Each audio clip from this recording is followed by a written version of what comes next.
दिल्ली में इस साल विधानसभा के चुनाव होने हैं और चुनाव की इसी गहमा-गहमी के बीच में आपको बताएंगे साल 1998 का वो चुनाव जब बीजेपी को हार का सामना करना पड़ा था। लेकिन इससे पहले आपको ये बता देते हैं कि दिल्ली विधानसभा चुनाव के लिए बीजेपी की पहली लिस्ट अब जारी हो गई है। 29 उम्मीदवारों की इस सूची में पूर्व सीएम अरविंद केजरीवाल और वर्तमान की सीएम आतिशी के खिलाफ उम्मीदवारों का ऐलान कर दिया गया है। नई दिल्ली विधानसभा सीट से प्रवेश साहिब सिंह वर्मा तो कालकाजी सीट से रमेश बिधूड़ी को टिकट दिया गया है। इसके अलावा आप से बगावत कर बीजेपी में शामिल होने वाले कैलाश गहलोत को बिजवासन सीट से चुनावी मैदान में उतारा गया है। और अब बात करते हैं साल 1998 के उस चुनाव की जब दिल्ली में दूसरी बार विधानसभा चुनाव की तैयारी चल रही थी।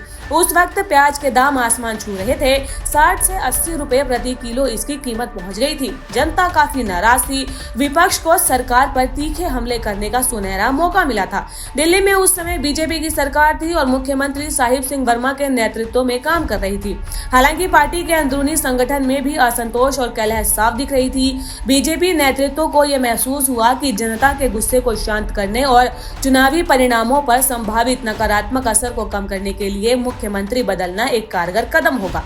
राजनीतिक विश्लेषकों की माने तो 1998 में दिल्ली विधानसभा चुनाव में बीजेपी की हार के कई कारण बताए गए हैं। उनका तर्क यह है कि सरकार के प्रति जनता में गहरा असंतोष था, जिसका असर बीजेपी के पारंपरिक वोट बैंक पर भी देखने को मिला।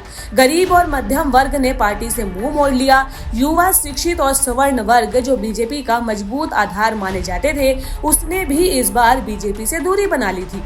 कांग्रेस ने दलित और मुस्लिम समुदाय के बीच में व्यापक समर्थन हासिल कर लिया था। ये समर्थन बीजेपी के पारंपरिक वोट बैंक में सेंध के साथ मिलकर कांग्रेस के लिए एक मजबूत चुनावी माहौल तैयार करने में मददगार साबित हुआ था। दिल्ली विधानसभा चुनाव को लेकर राजनीति चरम पर है और उम्मीदवारों के नाम की घोषणा जारी है। और अब आपको बता दें कि इसी कड़ी में आम आदमी पार्टी सबसे आगे निकल गई है और पार्टी ने सबसे पहले अपने सभी 70 सीटों पर प्रत्याशियों के नाम का ऐलान कर दिया है। इसी कड़ी में दूसरे नंबर पर कांग्रेस रही, जिसने 3 लिस्ट जारी की और अपने 48 उम्मीदवारों के नाम घोषित कर दिए हैं। तो वहीं भाजपा ने भी शनिवार को अपने 29 उम्मीदवारों की पहली लिस्ट जारी कर दी है। एक तरफ वोटरों को लुभाने के लिए कई तरह के ऐलान किए जा रहे हैं, तो वहीं दूसरी तरफ सियासी बयानबाजी भी यहाँ पर जारी है। दिल्ली में इस साल विधानसभा के चुनाव होने हैं और चुनाव की इसी गहमा-गहमी के बीच में आपको बताएंगे साल 1998 का वो चुनाव जब बीजेपी को हार का सामना करना पड़ा था। लेकिन इससे पहले आपको ये बता देते हैं कि दिल्ली विधानसभा चुनाव के लिए बीजेपी की पहली लिस्ट अब जारी हो गई है। 29 उम्मीदवारों की इस सूची में पूर्व सीएम अरविंद केजरीवाल और वर्तमान की सीएम आतिशी के खिलाफ उम्मीदवारों का ऐलान कर दिया गया है।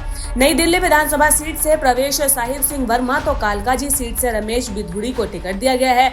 इसके अलावा आप से बगावत कर बीजेपी में शामिल होने वाले कैलाश गहलोत को बिजवासन सीट से चुनावी मैदान में उतारा गया है। और अब बात करते हैं साल 1998 के उस चुनाव की जब दिल्ली में दूसरी बार विधानसभा चुनाव की तैयारी चल रही थी।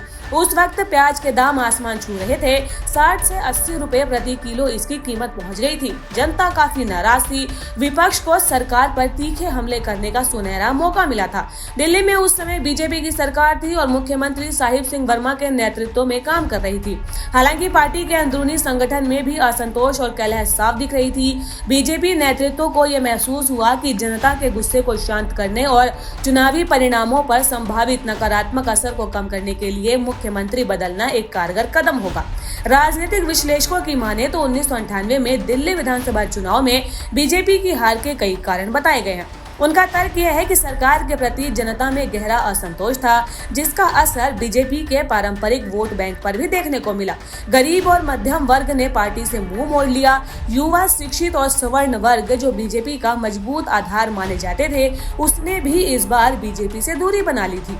कांग्रेस ने दलित और मुस्लिम समुदाय के बीच में व्यापक समर्थन हासिल कर लिया था। ये समर्थन बीजेपी के पारंपरिक वोट बैंक में सेंध के साथ मिलकर कांग्रेस के लिए एक मजबूत चुनावी माहौल तैयार करने में मददगार साबित हुआ था। दिल्ली विधानसभा चुनाव को लेकर राजनीति चरम पर है और उम्मीदवारों के नाम की घोषणा जारी है। और अब आपको बता दें कि इसी कड़ी में आम आदमी पार्टी सबसे आगे निकल गई है और पार्टी ने सबसे पहले अपने सभी 70 सीटों पर प्रत्याशियों के नाम का ऐलान कर दिया है। इसी कड़ी में दूसरे नंबर पर कांग्रेस रही, जिसने 3 लिस्ट जारी की और अपने 48 उम्मीदवारों के नाम घोषित कर दिए हैं। तो वहीं भाजपा ने भी शनिवार को अपने 29 उम्मीदवारों की पहली लिस्ट जारी कर दी है। एक तरफ वोटरों को लुभाने के लिए कई तरह के ऐलान किए जा रहे हैं, तो वहीं दूसरी तरफ सियासी बयानबाजी भी यहाँ पर जारी है।